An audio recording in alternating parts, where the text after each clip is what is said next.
ناظرین، بہت بڑی خبر یہ سامنے آئی ہے کہ ایران نے پاکستان پر حملہ کر دیا ہے اور یہ بہت ہی ان یوزول اور غیر معمولی یہ خبر ہے اور یہ بالکل ایک سرپرائز ہے اور اس کی کوئی توقع نہیں کر رہا تھا۔ اچانک سے ایران نے پاکستان پر حملہ کر دیا ہے اور پاکستان کے فارن آفس میں بھی اس وقت کافی ہلچل ہے اور جو پرائم منسٹر ہیں پاکستان کے، ان کی ایرانی فارن منسٹر کے ساتھ ہنگامی ملاقات ہوئی ہے۔ تو اب یہ جنگ جو غزہ سے شروع ہوئی تھی، غزہ میں چل رہی ہے، ایران موساد کے ہیڈ کوارٹرز کو نشانہ بنا رہا ہے، ISIS یعنی داعش کے ہیڈ کوارٹرز کو نشانہ بنا رہا ہے، تو یہ اچانک سے پاکستان اس پوری پکچر میں کہاں سے آ گیا؟ اس پوری پکچر میں پاکستان تو تھا ہی نہیں، تو یہ اچانک سے اب معاملہ کیا ہو گیا؟ بیسز پاکستان میں، بلوچستان میں ان کو یہ نشانہ بنایا گیا ہے، تو جنگ تو واضح طور پر پھیل گئی ہے، یہ معاملات اب ایسکلیٹ کرتے ہوئے نظر آ رہے ہیں۔ تو یہ بہت ہی سینسٹیو، بڑی اہم یہ خبر، میں کوشش کروں گا کہ پوری طرح سے آپ کو تمام حالات سے آگاہ کروں اور حقائق آپ کے سامنے رکھوں تاکہ آپ کسی فیک نیوز کا شکار نہ ہو جائیں۔ جن لوگوں نے چینل کو سبسکرائب نہیں کیا ان سے ریکویسٹ ہے کہ چینل کو ضرور سبسکرائب کر لیں تاکہ ہر آنے والی ویڈیو آپ تک پہنچ سکے۔ ناظرین، یہ بہت ہی ان یوزول اور غیر معمولی قسم کی یہ خبر سامنے آئی ہے اور ایران نے بلسٹک میزائلوں کے ساتھ حملہ کیا ہے۔ اب یہ خبر جو ہے وہ پورے انٹرنیشنل میڈیا پر ہے، پورے اکراس دی بورڈ، یعنی یورپ میں چلے جائیں، امریکہ اور مڈل ایسٹ، ہر انٹرنیشنل جو ایجنسی ہے وہ اس کو رپورٹ کر رہی ہے، کیونکہ ڈیفینیٹلی یہ وہ اٹیک جس کی کوئی توقع نہیں کر رہا تھا۔ یعنی ایران کے بارے میں یہ تو تھا کہ بھائی یہ اسرائیل پر بھی اٹیک کر سکتا ہے، یہ امریکہ پر بھی اٹیک کر سکتا ہے، یہ تو ساری چیزیں تھیں، وہ تو نظر آ رہی تھیں کہ انہوں نے ادھر موساد کا ہیڈ کوارٹر بھی اڑا دیا اور وہ اب جنگ میں داخل ہو گئے ہیں اور جنگ وہاں پر ایسکلیٹ کر چکی ہے، وہ ساری تفصیلات آپ کو پتہ ہے۔ لیکن اس میں پاکستان کہاں ہے؟ پاکستان اس میں اچانک سے کہاں آ گیا؟ اگر ہم پاکستان کا رول بھی دیکھیں تو ویسے بھی عالمی پردے پر تو پاکستان پہلے بھی نہیں ہے۔ عالمی پردے پر کہاں ہے پاکستان؟ مطلب وہ اگر ہم پچھلے معاملات پاکستان کے جو آج کل چل رہے ہیں، پاکستان تو اپنے معاملات میں بزی ہے اور فورن پالیسی ہماری کہاں ہے ہمیں خود نہیں پتا۔ تو اس معاملے میں تو خاص طور پر ہم سائیڈ پر ہیں اور ہم نے کوئی مطلب زیادہ کو متحرک کردار نہیں ادا کیا۔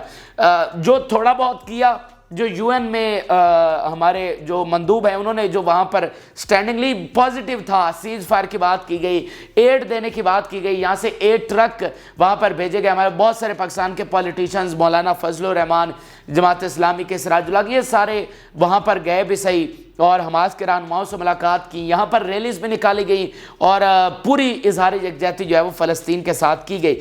تو پاکستان ہمیشہ سے مطلب فلسطین کے ساتھ کھڑا ہوا ہے اور فلسطین کی آزادی کے لیے جدوجہد کر رہا ہے۔ یہاں پر کروڑوں مسلمان وہ فلسطین کی آزادی کے لیے اس وقت جدوجہد کر رہے ہیں۔ تو بڑے پردے پر اگر پاکستان کی حکومت کچھ کر رہی ہے یا نہیں کر رہی وہ الگ چیز ہے، لیکن یہ بات تو کلیئر ہے اور آپ سب جانتے ہیں کہ پاکستان فلسطین کے ساتھ کھڑا ہوا ہے۔ تو پھر یہ ایران کی توپوں کا رخ پاکستان کی طرف کیوں ہو گیا ہے؟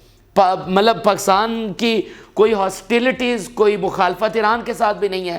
تو ناظرین، ہوا کیا ہے کہ ایران نے یہ بتایا ہے کہ انہوں نے میں ان کا ورژن آپ کے سامنے رکھ رہا ہوں کہ ہم نے ٹیررسٹ گروپ جیش عدل کو سٹرائک کیا ہے۔ اب یہ جیش عدل مراد یہ ہے آرمی آف جسٹس۔ اب یہ کیا ہے میں آگے چل کر آپ کو بتاتا ہوں، لیکن ان کے ہیڈ کوارٹرز کو بلسٹک میزائلوں اور ڈرونز کے ساتھ نشانہ بنایا گیا۔ ایکچولی یہ 2 بیسز ہیں جن کو نشانہ بنایا گیا اور ابھی چونکہ ابھی تازہ حملہ ہوا ہے تو اس کی بہت ساری انویسٹیگیشنز جو ہیں وہ سامنے آ رہی ہیں کہ یہ اصل میں کتنا وہاں پر ڈیمیج ہوا ہے، کیا ہلاکتیں ہوئی ہیں، اور مطلب ابھی تک تفصیلات آ رہی ہیں، لیکن ابتدائی تفصیلات یہی ہیں جو میں نے آپ کے سامنے رکھی ہیں۔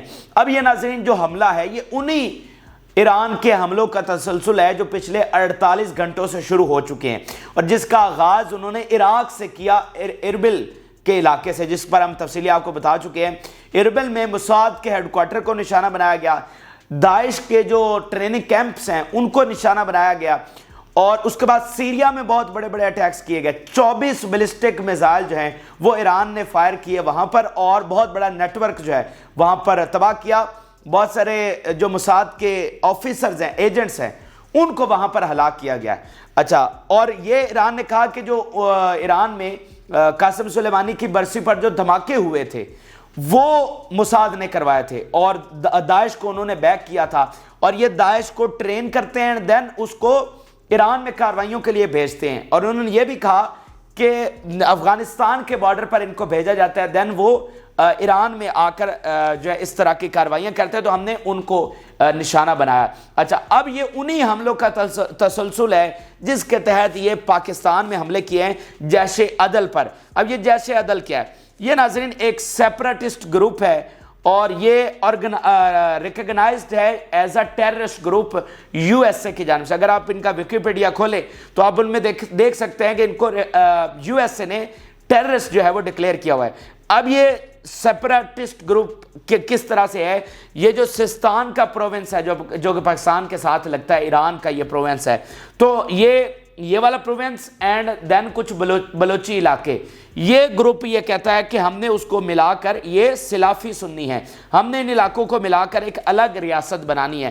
تو یہ یو ایس اے کے ریکگنائز دہشت گرد گروپ ہے اور یہ سیپریٹسٹ گروپ ہے، اور یہ سستان گروپ میں، مطلب یہ جو آپریٹ کرتا ہے یہ سستان گروپ میں کرتا ہے، اور ایران یہ کہہ رہا ہے کہ ان کی جو بیسز ہیں، ان کے کچھ ہیڈ کوارٹر جو ہیں، جو ان کے کیمپس وغیرہ ہیں، وہ بلوچستان کے علاقے میں ہیں جس کو ہم نے ٹارگٹ کیا ہے۔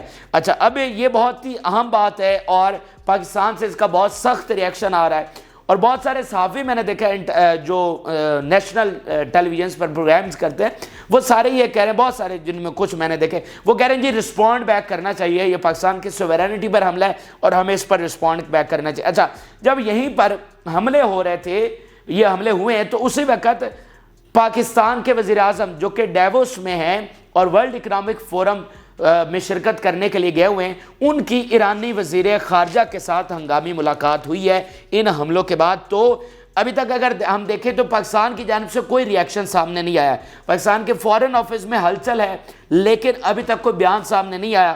یہی کہا جا رہا ہے جی تفصیلات اکٹھی کی جا رہی ہیں اور اس کے بعد اس پر رسپونڈ بیک کیا جائے گا۔ اب دیکھیں گے پاکستان کے لیے یہ معاملہ بہت اہم ہے، بہت ہی اہم ہے۔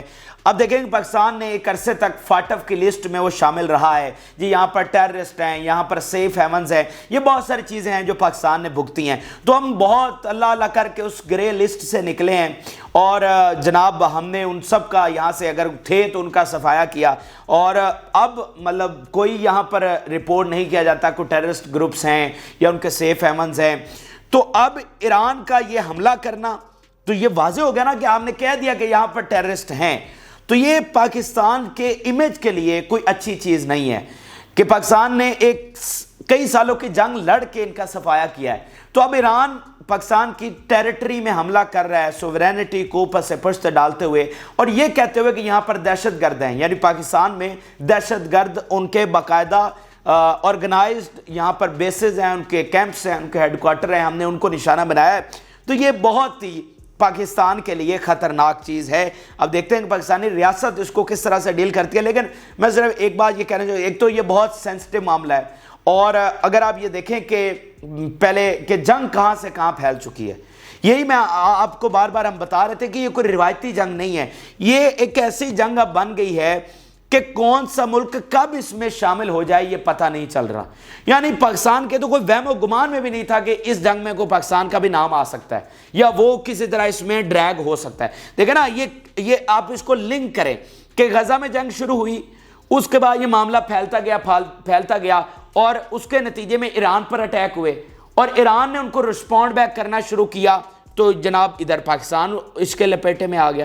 تو یہ آغاز تو غزہ کی جنگ سے ہو رہا ہے، اور ایسے ہی آپ انڈیا کو دیکھ لیں جو ان کی کوسٹل لائن کے ساتھ حملہ ہوا ایک جہاز پر، تو وہ بھی بلا وجہ اس میں ڈریگ ہو گئے۔ تو بہت سارے ملک جو نہیں چاہتے ہیں، جو سیز فائر کی بات کر رہے ہیں، جو معاملات کو حل کرنے کی بات کر رہے ہیں، وہ بھی بلا وجہ اس میں ڈریگ ہوئے جا رہے ہیں، جو کہ اب یہ جنگ اس طرح کی بن گئی ہے کہ معاملات اس نہج پر پہنچ گئے ہیں کہ مطلب اب پوائنٹ آف نو ریٹرن ہے۔ اب معاملات یہ کس طرح جا رہے ہیں، کوئی اس کا اینڈ نہیں ہے، کوئی سمیٹنے والا معاملہ نہیں ہے۔ ایک تو یہ ہے کہ یہ جنگ پھیل رہی ہے۔ اچھا، دوسری چیز ناظرین میں یہ کہنا چاہتا ہوں کہ دیکھیں ہمیں اب پاکستان سے اس کا ریئیکشن تو بہت زیادہ سخت آیا، میں پبلک کی بات کر رہا ہوں، میڈیا کے لوگوں کی بات کر رہا ہوں، ابھی ریاست کا تو جواب نہیں آیا، لیکن جو بھی کرنا ہے اب اس میں ہمیں بڑا دیکھ کر قدم اٹھانا ہوگا، بڑا پھونک کر اور بڑا سمجھداری کے ساتھ اور بڑا تحمل کے ساتھ ہمیں آگے بڑھنا ہوگا، کیونکہ اب دیکھیں کہ ایران پاکستان کا ایک برادر اسلامی ملک ہے، ایران کے ساتھ ہمارے بہت تعلقات خراب رہے ہیں،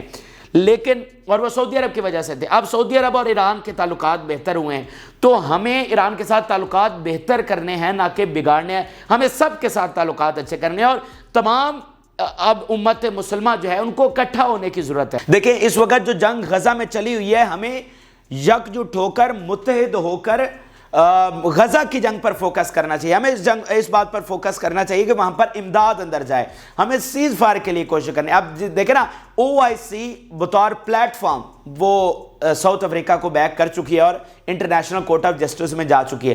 تو ہمیں وہاں پر اتحاد شو کرنا ہے.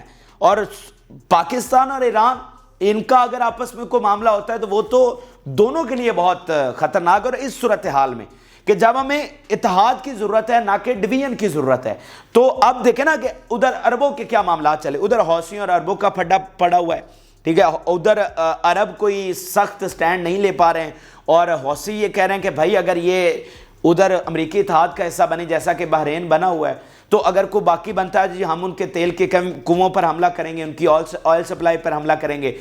جو سعودی عرب کے جہاز اگر ریڈ سی سے گزر رہے ہیں تو وہ یہ لکھ کر گزر رہے ہیں کہ نو لنک ٹو اسرائیل. قطر نے اپنی LNG سپلائی وہاں سے بند کر دیا. تو ادھر عربوں کے اپنے اختلافات ہیں. وہ عرب جو اب کافی حد تک کلوز ہوتے ہوئے نظر آ رہے تھے، ایران کے تعلقات سعودی عرب سے، ایجپٹ کے ساتھ، ترکی کے ساتھ بہتر ہو رہے تھے، وہیں پر یہ ایک نیا جو جنگ مسلط کی گئی ہے حوثیوں پر اور یمن پر، اس نے کو معاملات کو وہاں پر بگاڑا ہوا ہے. تو ہمیں وہاں پر بھی اتحاد کی ضرورت ہے. اور یہاں پر تو ہم افورڈ ہی نہیں کر سکتے کہ یہ خطہ دیکھیں نا، یہ اگر جنگ یہاں تک اب معاملات پھیل رہے ہیں تو یہ اب پورے عالم پر اس کے امپیکٹ آ رہے ہیں. اور یہ پورا ساؤتھ ایشیا، یہ خالی اب پاکستان کی بات نہیں، یہ ایران کی بات نہیں ہے، یہ پورا ساؤتھ ایشیا اس جنگ سے افیکٹ ہوگا. دیکھیں پاکستان کے جنگی بیڑے اترے نا سمندر میں اپنے روٹ کو کلیئر کرنے کے لیے، اپنا جو ٹریڈ ہے اس کو محفوظ بنانے کے لیے. اس وقت وہ بحیرہ عرب میں وارشپس اترے ہوئے ہیں، ہم آپ کو پہلے آگاہ بھی کر چکے ہیں. تو اس کا امپیکٹ پورے ساؤتھ ایشیا پر آ سکتا ہے. تو یہ پورے ساؤتھ ایشیا کو بھی سوچنا چاہیے کہ ہمیں کہیں بھی ایکسپینڈ نہیں کرنا ہے، بلکہ معاملات کو سلجھاؤ کی طرف لے کر جانا ہے. اور فوکس اسلامی ملکوں کو فوکس جو ہے وہ غزہ کی جنگ پر رکھنا ہے. جو کچھ موساد کر رہی ہے، جو کچھ اسرائیل کر رہا ہے، جو ظلم غزہ میں ڈھائے جا رہے ہیں، ہمیں وہاں پر فوکس کرنا ہے. تو یہ بڑا سینسٹیو معاملہ ہے. اس لیے میں آپ کو یہ بتانا چاہ رہا ہوں کہ ہمیں جو بھی آگے کرنا ہوگا وہ ذرا دیکھ بھال کر کرنا ہوگا. چونکہ یہ سرپرائز اٹیک ہوا ہے اور اس کے کوئی مطلب اس کا بالکل کوئی توقع نہیں کر سکتا تھا کہ یہ ہو سکتا ہے. تو اسی لیے اب سب یہ حیران ہے کہ بھائی یہ ہو کیا گیا ہے.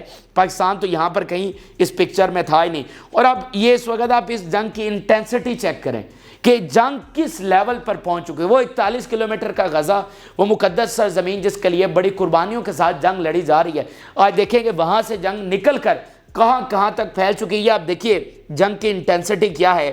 In the mid of January 2024 Israel bombing Gaza, Lebanon launching missile on Israel, Israel attacking Lebanon, Iraqis attacking US bases in Iraq and Syria, and US targeting Iraqi groups. Turkey and Iran attacking targets in Iraq and Syria, and Iran in Pakistan. Yemenis targeting ships in Red Sea, and US and UK striking Yemen.